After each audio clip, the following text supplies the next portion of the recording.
Bonsoir, messieurs. Vos pièces d'artillerie sont-elles bien en place?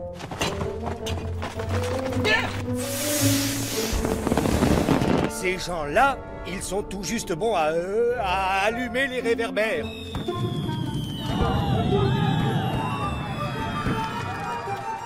Les feux d'artifice servent à montrer la grandeur du roi.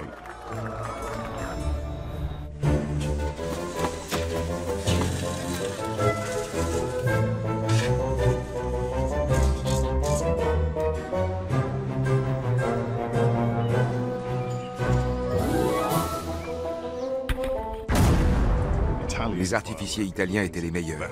Et la fusée s'envolera vers le ciel. Au nom de la ville de Paris, je vous intime l'ordre d'interrompre immédiatement le lancement. Cette fusée, croyez-moi, est parfaite. Messieurs, en route vers la Lune. 2, 1, 0, lift-off.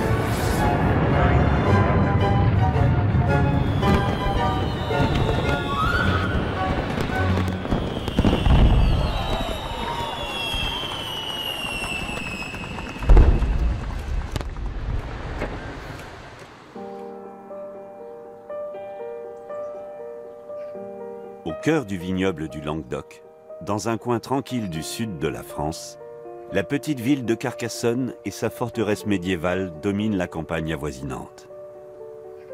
Dans le passé, ces puissantes fortifications ont tenu tête aux chevaliers des croisades et aux hordes de barbares.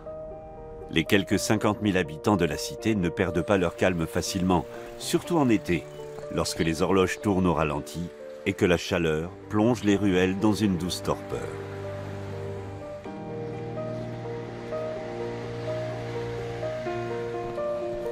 Mais aujourd'hui, les murailles n'offriront aucune protection contre le siège qui se prépare. Au contraire, elles en sont même l'attraction principale. Une fois par an, la sérénité de la ville est perturbée pendant 24 heures. Des milliers de spectateurs envahissent Carcassonne pour assister au plus grand feu d'artifice de l'année. Faisons un voyage dans le temps. Il y a 1400 ans en Chine. À en croire la légende, l'histoire du feu d'artifice commence ici, sous une pluie diluvienne. Les précipitations durent depuis des mois. Les épidémies s'abattent sur la population. Mais le moine Li Tian garde espoir.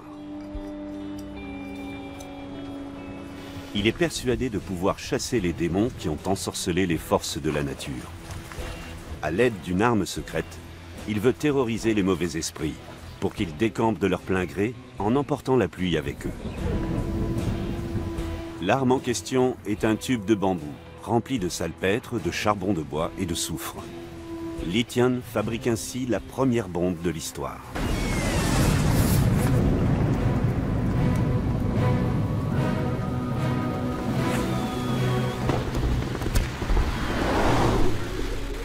La légende ne précise pas si les démons se sont laissés impressionner.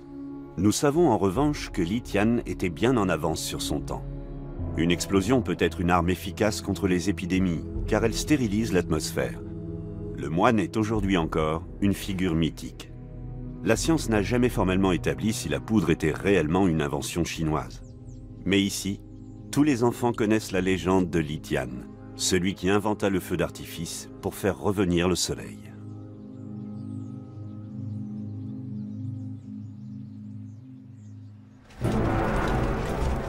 De fait, les Chinois utilisent la poudre explosive pour mettre en fuite leurs ennemis. Et en règle générale, leurs adversaires ne sont pas des mauvais esprits, mais plutôt des guerriers en chair et en os. En l'an 1232, l'armée mongole est aux portes de la ville de Kaifeng. Pour repousser l'envahisseur, les Chinois ont recours pour la première fois à une arme qui va semer la terreur dans les rangs adverses.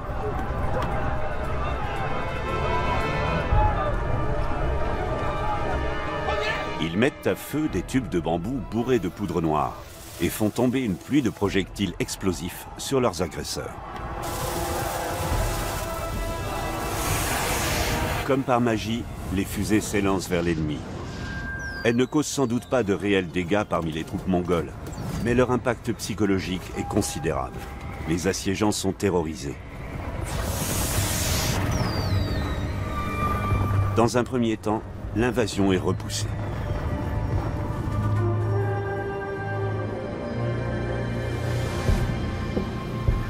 Luoyang, dans l'est de la Chine, compte plus d'1 million d'habitants.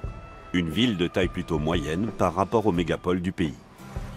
Mao Tse-tung, premier président de la République populaire de Chine, est un enfant du pays. Mais ce n'est pas son héritage politique qui marque la région. La ville de Luoyang perpétue une toute autre tradition, la fabrication de feux d'artifice.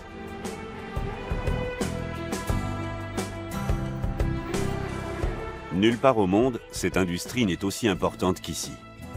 Plus de 900 usines assurent une production constante de fusées, pétards, bombes et cierges magiques. 2/3 de la production mondiale proviennent de cette région. C'est le plus important moteur économique de la province.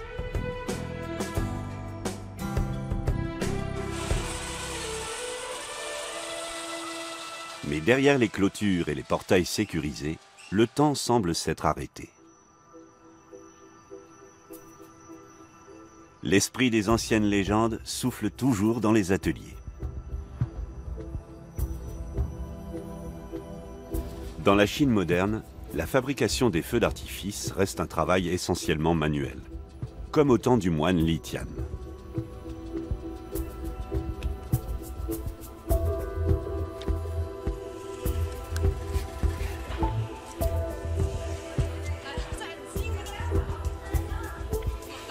Autrefois, la production de feux d'artifice constituait un complément de revenus pour les agriculteurs les plus pauvres de la région.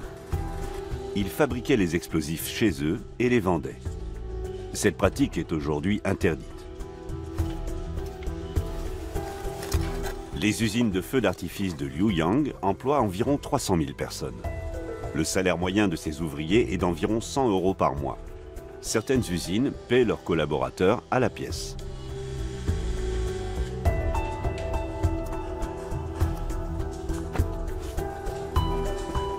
Tout commence avec la fabrication des tubes. Ils contiendront les composants qui détermineront les couleurs et les formes visibles dans le ciel. À ce stade, la fusée n'est pas encore explosive. Pour la propulser dans les airs, il faut y ajouter de la poudre noire.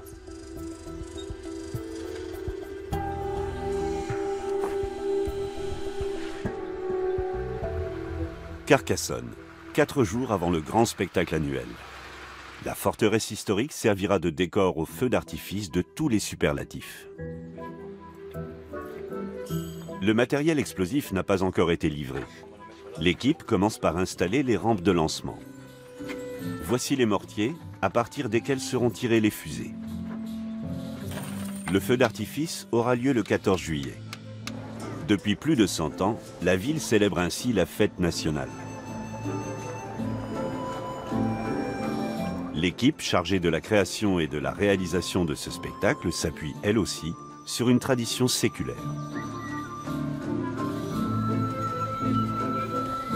Les techniciens qui bardent la forteresse de matériel pyrotechnique ultramoderne travaillent pour une vieille famille d'artificiers qui compte parmi les plus grands pyrotechniciens d'Europe depuis plus de 270 ans.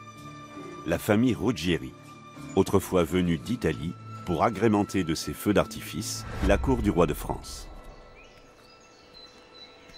Les Ruggieri sont devenus artificiers du roi pour plusieurs raisons. Dans les années 1740, les feux d'artifice étaient très à la mode. Et une cour digne de ce nom se devait de donner des spectacles pyrotechniques.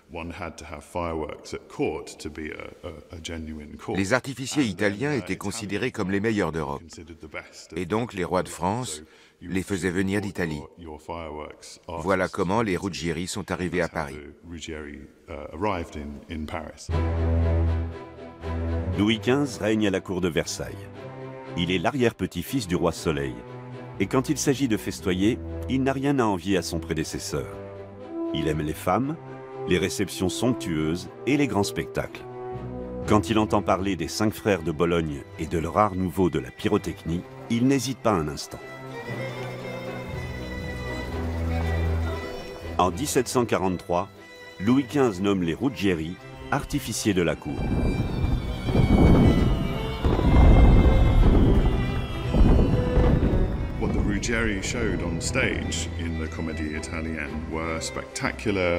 Les Ruggieri fabriquaient des machines spectaculaires et des feux d'artifice qui s'allumaient tout seuls. Des roues de feu déclenchaient d'autres roues. Des feux d'artifice fixes et mobiles s'allumaient en cascade. Les gens étaient stupéfaits. Ils ne comprenaient pas comment cela était possible. Le roi n'est pas encore en âge de diriger lui-même les affaires de l'État. Mais les feux d'artifice majestueux des Ruggieri symbolisent le rayonnement du jeune monarque. Leur carrière à la cour s'achève le jour où un feu d'artifice prévu pour le mariage de Marie-Antoinette échoue. Après la Révolution de 1789, les Ruggieri de la génération suivante révolutionnent à leur tour l'art de la pyrotechnie. Pour le mariage de Napoléon, Claude Ruggieri tire le premier feu d'artifice de couleur verte, du jamais vu en France. Les feux d'artifice des Ruggieri donnent un visage aux événements historiques, comme l'exposition universelle de Paris ou le passage à l'an 2000.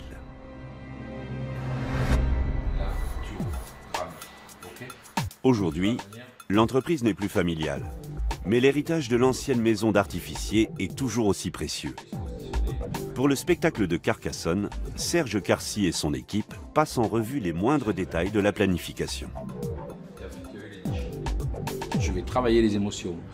Et donc l'amour avec des effets qui sont soft, qui sont dorés, qui durent et autres. La colère, la peur, l'angoisse avec des effets craquelants, des effets de bombes fantômes qui disparaissent et qui réapparaissent. Ce genre de choses. Donc on a besoin à l'origine d'avoir un petit éclair, si vous voulez. Un petit éclair quelque part qui fait que, voilà, on va définir un thème conducteur et à partir de ça, on va construire son spectacle. Mais on va y penser et ça va mûrir, quoi. C'est comme un fruit. Hein? Au bout d'un moment, il faut que le fruit tombe. Voilà. Et ça, c'est le design de fin du feu d'artifice.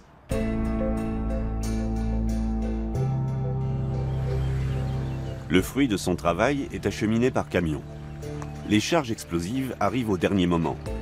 Pour réduire le risque d'accident, elles séjournent le moins longtemps possible sur le lieu du spectacle.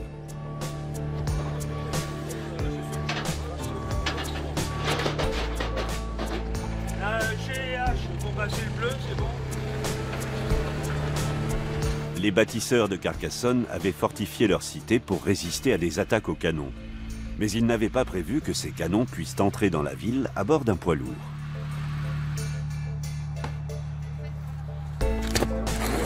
Les artificiers mettront à feu 2 tonnes de matériel pyrotechnique en 25 minutes à peine. Ce sont des bombes réservées à usage professionnel. Donc une bombe, vous avez ce qu'on appelle ici la charge d'éjection. C'est-à-dire qu'on a de la poudre noire ici. Et quand on va loger cette bombe dans le mortier, on va monter en pression. Et cette pression, on va générer des gaz qui vont se détendre dans le mortier et qui vont propulser le projectile à une certaine altitude. À partir de là, il y a un retard de trajectoire qui va brûler pendant 3 secondes. Et quand ce retard a atteint l'apogée, hop, boum, il met le feu à la bombe. Et là, on voit toutes les étoiles qui vont faire la belle bleue, la belle rouge ou la belle verte. À Luoyang, les employés travaillent à la production de feux d'artifice qui illumineront prochainement le ciel de leur couleur. À ce stade, le plus important est d'empêcher le matériel pyrotechnique d'exploser prématurément. Un calme absolu règne dans l'usine.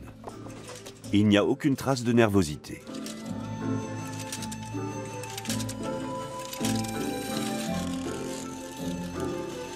Les ouvriers sont très concentrés. Ils savent que leur vie en dépend. Il n'existe pas de chiffrage officiel des accidents, mais selon une estimation, une centaine de personnes trouveraient la mort chaque année dans les usines ou dans les ateliers clandestins qui restent très nombreux.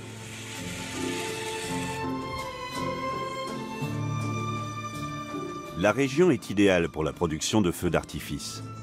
Dans ce sol argileux, il est facile de creuser des niches pour constituer des postes de travail individuels. Si une explosion malencontreuse se produit, elle n'entraînera pas l'ensemble des ouvriers de l'atelier dans la mort.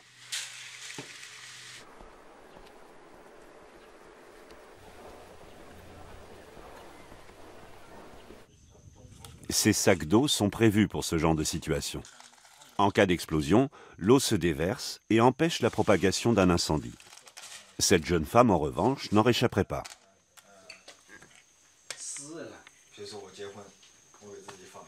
La bombe sphérique qu'elle est en train de fabriquer correspond à la forme standard des feux d'artifice asiatiques. Ces bombes sont entièrement faites à la main.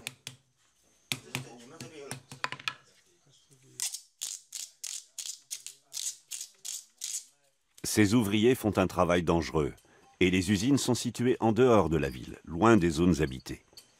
Ce n'est malheureusement pas toujours le cas.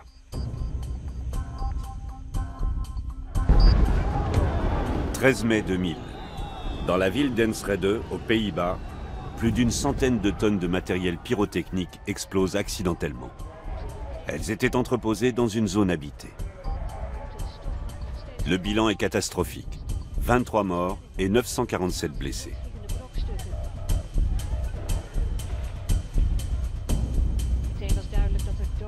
La colonne de fumée est alors visible à 70 km de distance. 42 hectares de la ville sont rayés de la carte. 1250 personnes se retrouvent sans abri. Leurs maisons et appartements sont en ruine.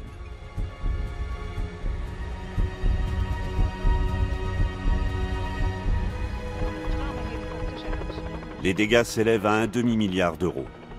Le pays est sous le choc. La pittoresque petite ville d'Enschede, située à 2 pas de la frontière allemande, ressemble à un territoire en guerre.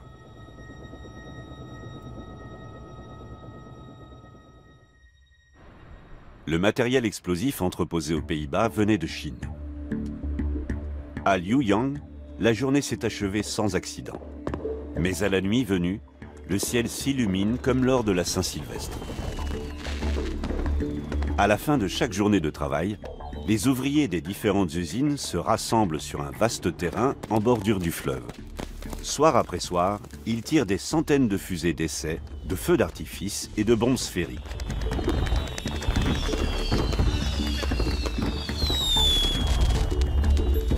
Ces tests font office de contrôle qualité. Ils permettent de vérifier le bon fonctionnement des fusées et de montrer aux acheteurs potentiels que leurs feux d'artifice ne produisent pas seulement de belles couleurs, mais qu'ils sont également sans danger. En matière de pyrotechnie, la sécurité est en effet la priorité absolue, du moins aujourd'hui.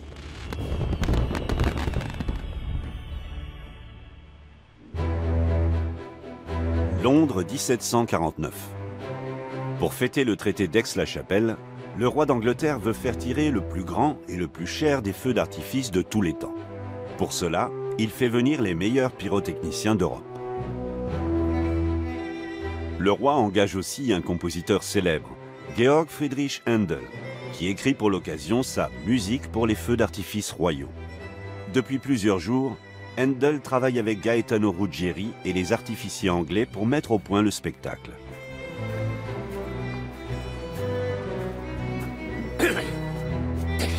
Bonsoir, messieurs. Vos pièces d'artillerie sont-elles bien en place? Et qu'en est-il de ce crachin? Les fusées vous obéiront-elles? Je vous préviens. Si vous me gâchez le spectacle, vous aurez des comptes à me rendre. Je ne suis pas le seul responsable, signore. Je vous le dis, ces gens-là, ils sont tout juste bons à allumer les réverbères. S'il ose encore dire un seul mot, je l'étrangle de mes propres mains. Messieurs, soyez raisonnables, je vous en prie. Le roi va arriver d'un instant à l'autre. Ce sera le plus grand spectacle de tous les temps. Vous entrerez tous dans l'histoire. C'est entendu? Messieurs, je compte sur vous.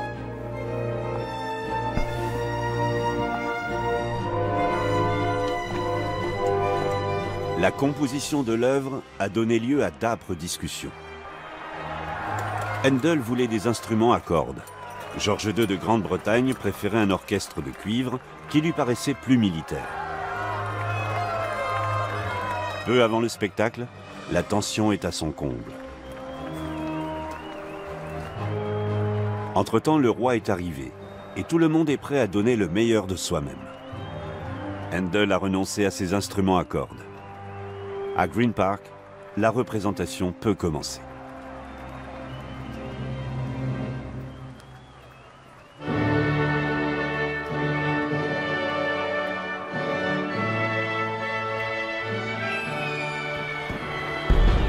La musique et les premières fusées mises à feu surpassent toutes les attentes.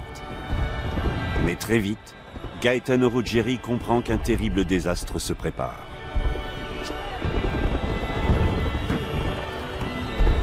La faute en est à la bruine qui humidifie l'air ambiant. Certaines fusées partent trop tôt, d'autres pas du tout. La coordination entre le feu d'artifice et la musique est totalement désynchronisée. Ruggieri en est certain. Ses collègues anglais ont manqué à leur devoir. Mais enfin, qu'est-ce que vous fabriquez là? Vous voulez me ridiculiser, c'est cela? Imbécile d'anglais! Regardez ça! Où sont les fusées? Et les soleils qui ne tournent pas? Regardez! Et je ne vois pas les ballons non plus! Dis donc, toi, t'es aveugle ou quoi? Ce crachin, ça a détrempé tous les cordons. Ton feu d'artifice, tu peux l'oublier. Je vous avais pourtant mis en garde, je vous avais dit de protéger les mèches contre ce temps de cochon. Mais le feu d'artifice raté sera bientôt une préoccupation mineure.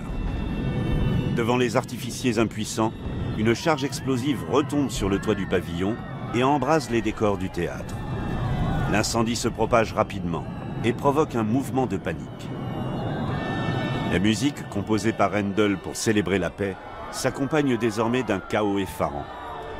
Ruggieri comprend que son feu d'artifice est définitivement perdu. Pour 3 personnes, les secours arriveront trop tard. Elles meurent brûlées vives.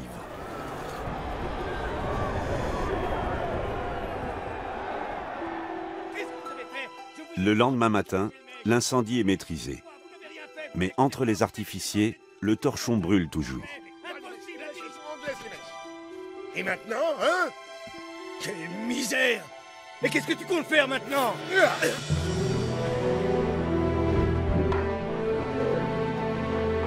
Qui est responsable du désastre?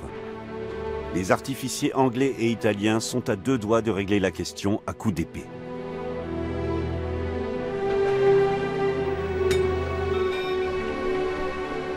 Mais la police intervient à temps.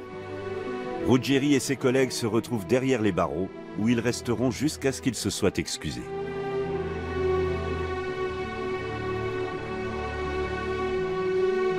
Les excuses seront présentées le jour même. En revanche, la catastrophe marquera durablement la pyrotechnie en Angleterre. À la suite de cette catastrophe, on ne verra plus de grands feux d'artifice en Grande-Bretagne, au moins au cours du XVIIIe siècle. Alors que les Français et les Russes donnaient des feux d'artifice somptueux, les Anglais s'en méfiaient, considérant que c'était trop dangereux et que cela pouvait mal tourner. Les feux d'artifice étaient beaucoup plus modestes en Angleterre qu'ailleurs en Europe.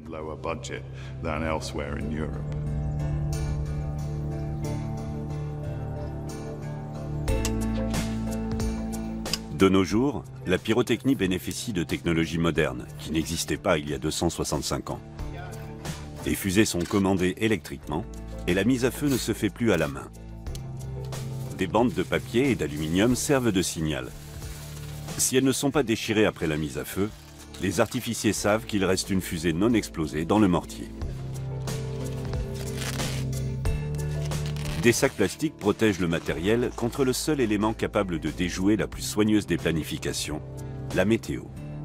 Quand le projectile il va monter en altitude et qu'il va éclater, l'effet artistique va se déporter en fonction du vent. Alors s'il se déporte vers le public, c'est dangereux parce qu'il y a toutes les particules incandescentes qui risquent de brûler le public. Et de l'autre côté, on risque de mettre aussi peut-être le feu dans la cité.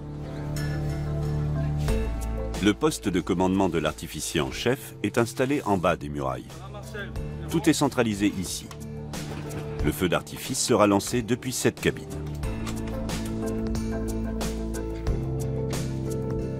La plupart des collaborateurs sont des artificiers expérimentés. Mais même pour les plus anciens, ce spectacle a une saveur particulière. J'ai eu la chance, vous voyez, de faire un feu en Argentine. Là, c'était, je sais pas, moi, peut-être 10, 15 ou 20 fois comme ici, là, sur un hippodrome. Mais c'est nul. C'est envoyer du produit, vous voyez, tout ce mélange et ça rien. Mais ici... Et moi, j'ai eu je vois les vidéos quand M. Angoya me les passe. Et je vois le feu sur les vidéos, mais c'est un truc... ça fait quelque chose, quoi. Et puis d'être des premiers de la société à avoir fait ça, vous voyez, c'est encore un peu, quoi. C'est phénoménal. Salvador Dali a souvent peint le feu. Et il a fait lui aussi appel à la famille Ruggieri. En 1975, le peintre surréaliste prépare un spectacle de grande ampleur en Avignon. L'aide d'un artificier lui est indispensable. Les girafes en feu sont l'un des thèmes marquants de son œuvre. Dali souhaite à présent les libérer de la toile et leur ouvrir les portes de la vraie vie. Et pour cela, il veut des flammes réelles.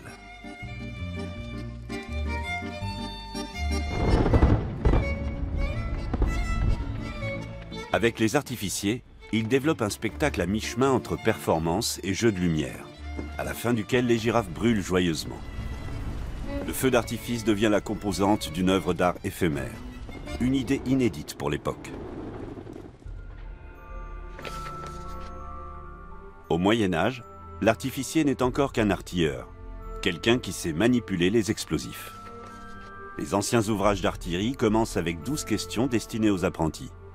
Ceux-ci doivent par exemple savoir quelle poudre est adaptée à quel usage et quelle est la quantité d'explosifs nécessaire pour venir à bout d'un mur de pierre. Seuls les apprentis qui répondent correctement aux 12 questions peuvent utiliser les recettes du livre. C'est le premier ouvrage spécialisé pour experts en explosifs. Et il contient aussi quelques leçons de savoir-vivre. L'artificier se montrera digne et aimable, en parole comme en acte. Il sera modéré en toutes circonstances et se préservera à toute heure de l'ébriété.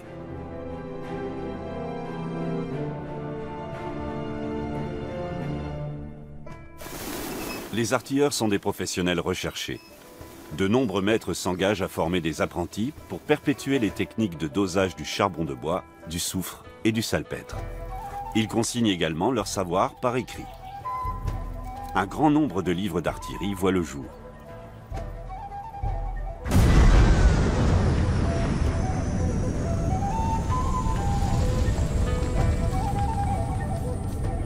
Le maître enseigne aux apprentis les conditions dans lesquelles une poudre s'enflamme. Les disciples apprennent aussi à déterminer la puissance de la détonation qu'ils vont provoquer. C'est un art dangereux, dont ils doivent impérativement maîtriser toutes les étapes. La moindre erreur peut être fatale et mettre en danger tout le groupe.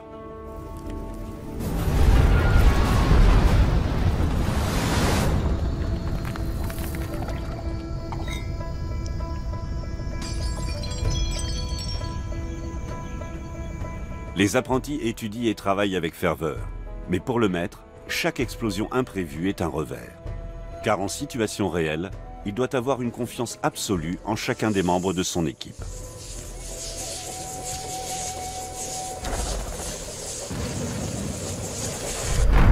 Les artificiers protègent les villes contre les agresseurs. En cas de siège, leur mission consiste à déployer et à servir l'arsenal de défense et, si possible, à repousser l'ennemi.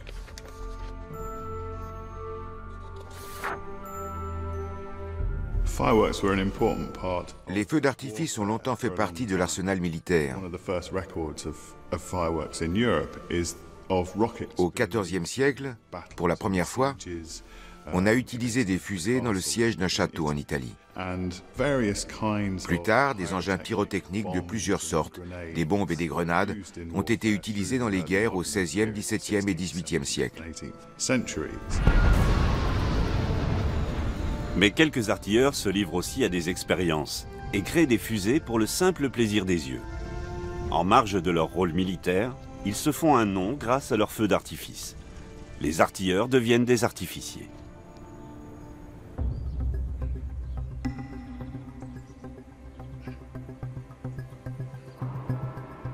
À Carcassonne, il ne reste plus que quelques heures avant le début du spectacle de l'année. La forteresse est prête à être submergée par un océan de lumière.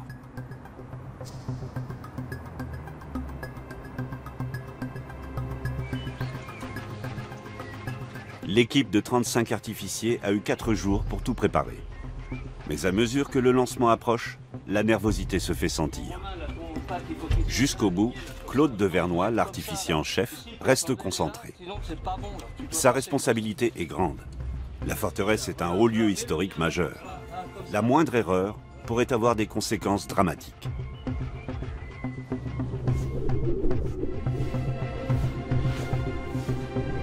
Ceux qui ne sont pas arrivés assez tôt pour réserver une bonne place risquent de manquer les meilleurs moments du spectacle. Beaucoup de gens sont ici depuis l'après-midi et pique-niquent au pied du château avant d'attendre la tombée de la nuit.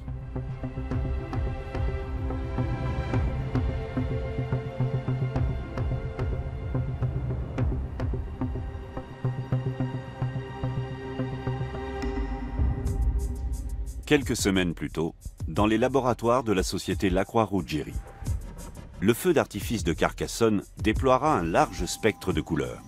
Et pour cela, les chimistes testent une grande variété de composants. La poudre noire, elle est là pour allumage. Ensuite, donc, tout ce qui fait couleur, pour faire du bleu, on va utiliser des sels à base de cuivre. Du rouge, on va utiliser du strontium. Pour faire du vert, ça va être des produits avec ou du chlore ou du barium. Les chimistes analysent le degré de pureté des couleurs qu'ils utiliseront. Ils ont besoin de molécules colorantes totalement pures. Si un élément extérieur venait altérer la poudre des explosifs, les couleurs seraient faussées et leur éclat serait moins intense.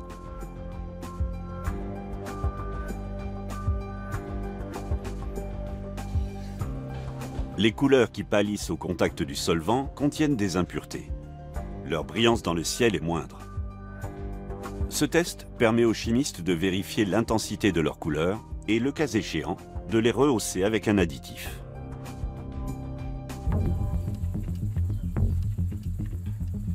La trajectoire des fusées ne doit, elle non plus, rien au hasard. Sur un terrain d'essai, les techniciens s'apprêtent à tester une partie du feu d'artifice qui sera tiré le 14 juillet au-dessus de Carcassonne.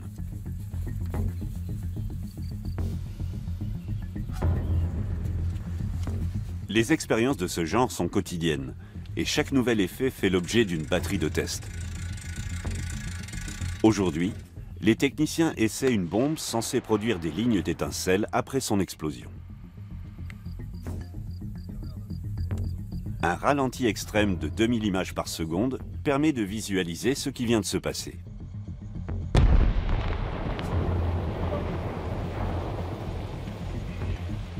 Tourbillon. C'est le nom que les pyrotechniciens donnent à ces projectiles en flammes qui retombent en tournoyant vers le sol. L'œil humain est facile à tromper et les techniciens misent en partie là-dessus. Du fait de la violence de l'explosion, le tourbillonnement n'apparaît pas à l'œil nu. Les projectiles donnent donc l'impression de décrire une courbe régulière, semblable à un trait. La nouvelle bombe est prête à être utilisée. Mais elle n'égalera pas l'invention la plus spectaculaire de la maison Ruggieri.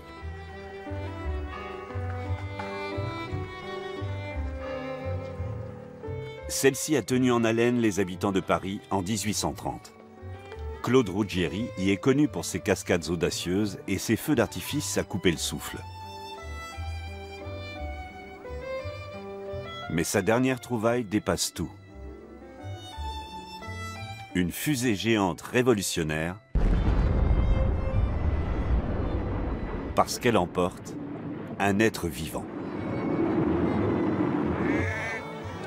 Personne n'a jamais tenté une telle expérience.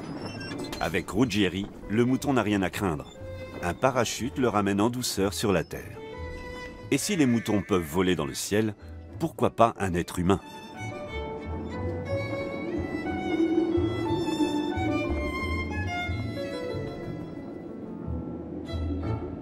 Alors, pendant toute la durée du vol, tu garderas la tête appuyée contre ce coussin, bien fort.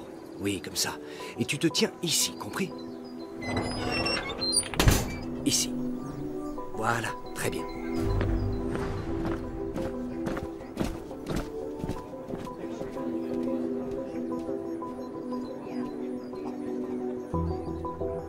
La fusée va s'élever vers le ciel.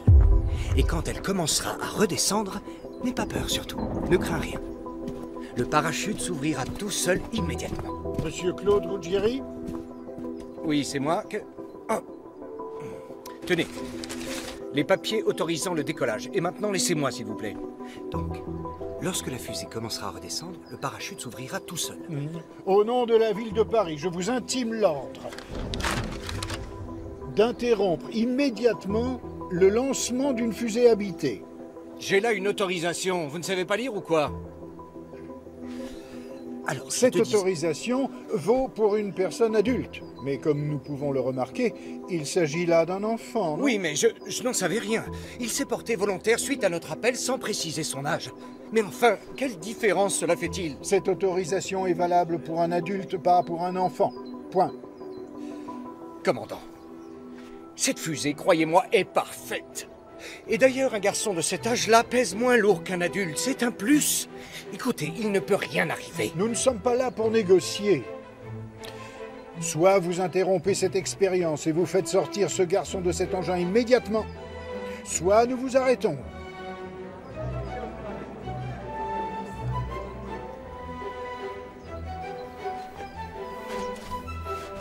Allez, sors de là. J'ai déjà assez d'ennuis comme ça. Monsieur, bon après-midi.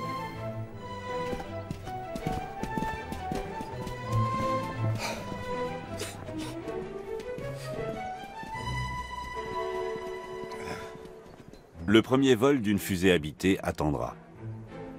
Claude Ruggieri ne sait pas qu'il est bien trop en avance sur son temps.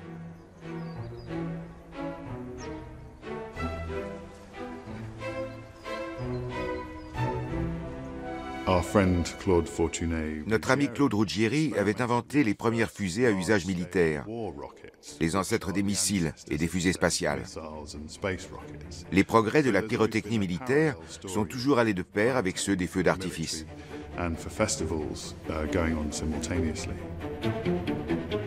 Bien plus tard, pendant la guerre froide, les soviétiques enverront dans l'espace le satellite Sputnik 2 avec à son bord la chienne Laika.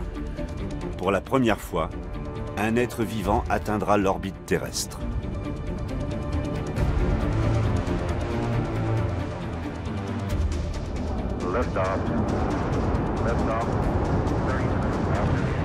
Dans la course à la conquête spatiale, la percée décisive sera l'œuvre des Américains.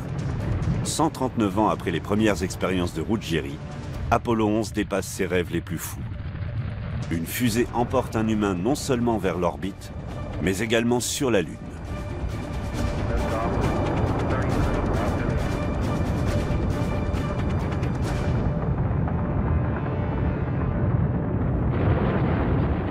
Aujourd'hui, les fusées sont avant tout des armes.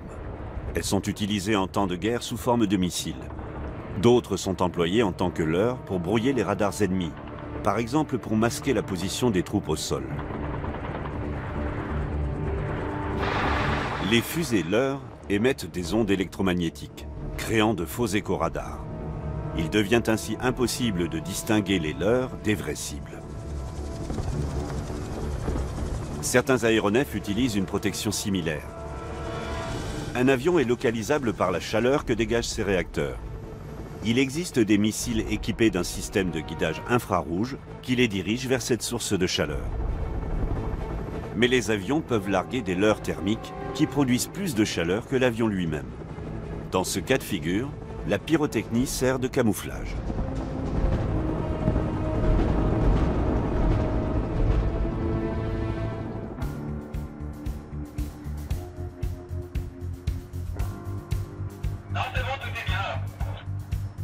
Attention, on va voir les Sudata là, parce que moi j'ai entendu un sacré bruit là. Dis-moi ce qui s'est passé. C'est bon là, c'était parti, c'était ok. Parce que moi apparemment, bon, la console a... Bon, c'est ok, d'accord. Attention, top départ. Ok, c'est parti. On est ok.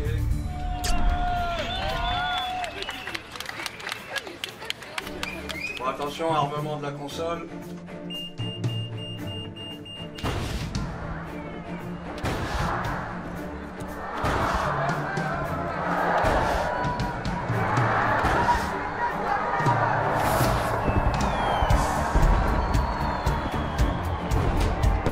À Carcassonne, les festivités commencent.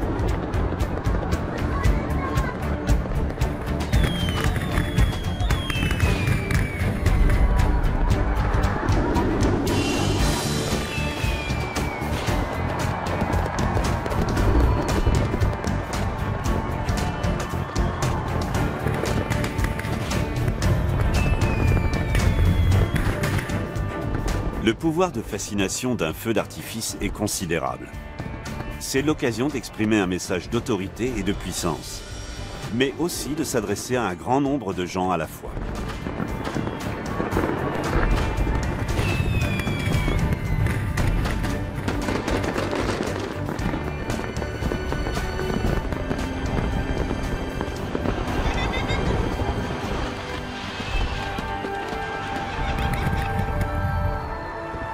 À une époque où peu de gens savaient lire et écrire, les populations étaient particulièrement réceptives au spectacle. Cette lumière artificielle était parfois la première qu'il leur était donné de voir. Un feu d'artifice pouvait ainsi constituer un excellent moyen d'intimidation, et il était aussi utilisé dans ce but.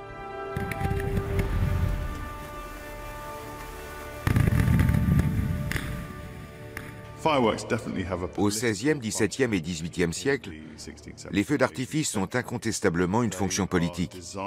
Leur rôle est de rappeler au peuple sa position d'infériorité. Seul le roi est grand, et le commun des mortels lui est subordonné. Des batailles, des guerres ou des actes héroïques sont reconstitués à l'aide de feux d'artifice. Dans les cours royales, ces spectacles ont une fonction historiographique. Les messages des feux d'artifice étaient variés. En général, ils faisaient référence à la cour, au roi ou au prince, pour proclamer leur éclat et leur grandeur. Les spectateurs peu instruits avaient souvent du mal à saisir les allégories et les symboles qu'on leur présentait. Et l'ampleur de ces feux d'artifice suffisait à faire comprendre qu'ils étaient donnés par une personne d'importance.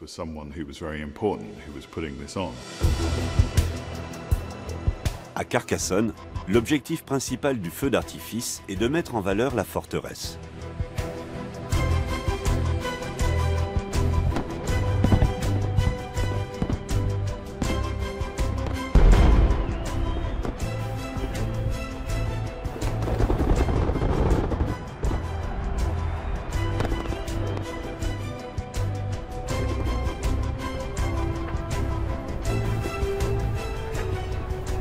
De nos jours, les feux d'artifice véhiculent sans doute moins de messages politiques que dans le passé. Mais leur signification sociale reste intacte.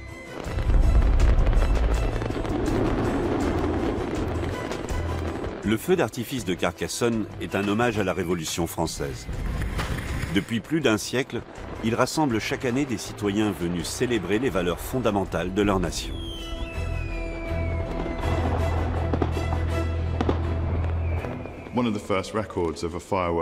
L'un des premiers comptes rendus d'un feu d'artifice en Europe décrit une explosion d'étincelles sortant de la figure d'une colombe. Cela symbolise la descente du Saint-Esprit sur l'Église, alors que des anges montent vers le ciel dans un tourbillon de flammes et d'étincelles pour figurer la venue du Christ. Tout cela contribuait à donner plus d'ampleur au message du christianisme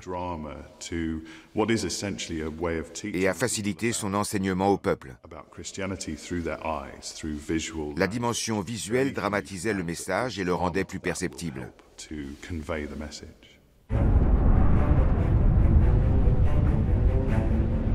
Le feu d'artifice est aujourd'hui concurrencé par un média bien plus efficace encore, dès lors qu'il s'agit de faire passer des messages dramatisés au public. Le cinéma. Le 7e art a régulièrement recours à des séquences pyrotechniques. Pour le spectateur, le feu et les flammes restent des éléments particulièrement marquants. Sur le tournage du téléfilm Dresde, la pyrotechnie constitue un paramètre essentiel. Le film raconte le bombardement de la ville en 1945, un déluge de feu qui a fait plusieurs milliers de morts. Le film montre que les citoyens allemands ont fait eux aussi partie des victimes de la Seconde Guerre mondiale. Un sujet sensible que les réalisateurs abordent avec le souci du détail. 300 brasiers sont allumés simultanément pour reconstituer la tempête de feu. En l'occurrence, le rôle de la pyrotechnie est ici de suggérer l'enfer des bombardements.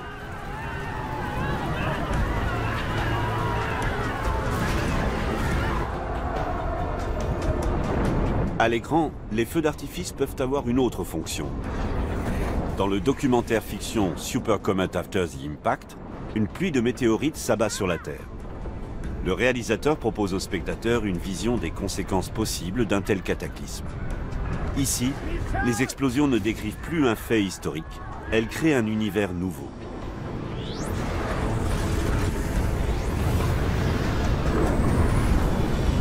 Le tour de force de la production est de montrer au public un déferlement de feu sans faire brûler la moindre tour. La technologie numérique permet en effet de créer des effets visuels extrêmement crédibles. Plus besoin d'explosifs. Le message virtuel est suffisamment percutant.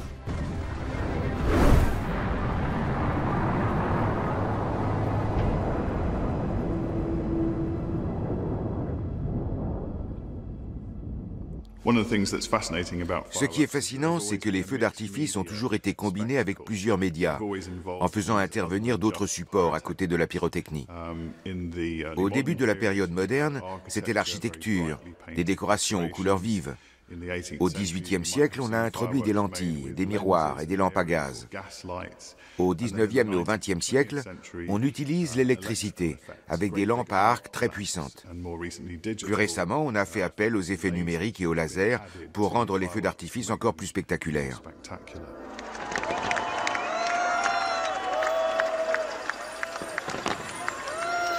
De nos jours, rares sont les feux d'artifice réalisés sans l'ajout de médias et d'effets supplémentaires. La pyrotechnie s'associe à d'autres éléments, et c'est désormais cette association qui crée le spectacle. Dans de nombreuses représentations, le feu d'artifice a un rôle secondaire et met en valeur une projection multimédia. Ces spectacles s'inscrivent pourtant dans une tradition ancienne. Les feux d'artifice sont apparus à une époque où la lumière n'existait que de jour. Une nuit éclairée marquait une rupture avec la réalité et était considérée comme une véritable attraction. Les projections multimédia d'aujourd'hui ont la même fonction. Elles éclairent le monde que nous connaissons d'une lumière nouvelle.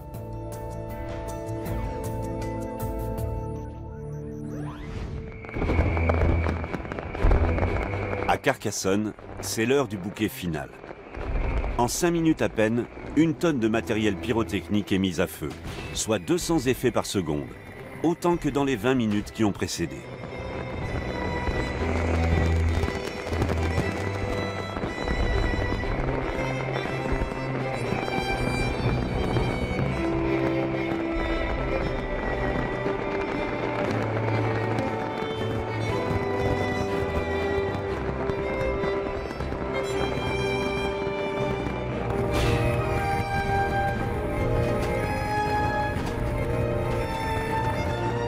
Les motifs et les couleurs visibles dans la nuit n'ont qu'une durée de vie très brève.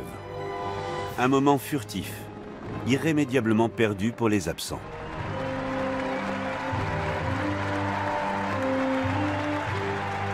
À la fin du spectacle, le ciel de Carcassonne retrouve son calme. Jusqu'à l'an prochain.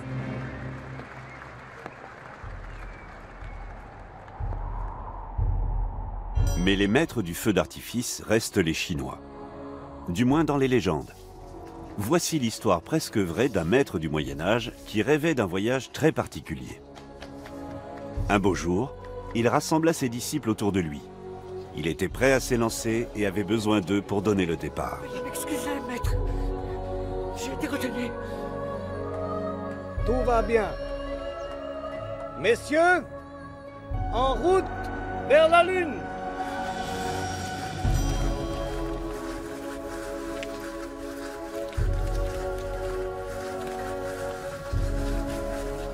Wan Hu a fixé 47 fusées sous son siège. La route vers la Lune est ouverte.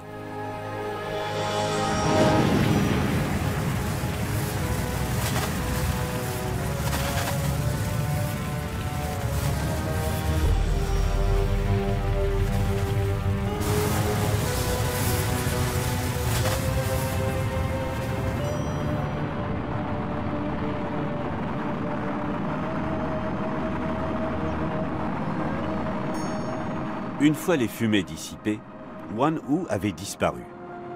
Personne ne sait où il est allé. Et ses disciples ne l'ont jamais revu.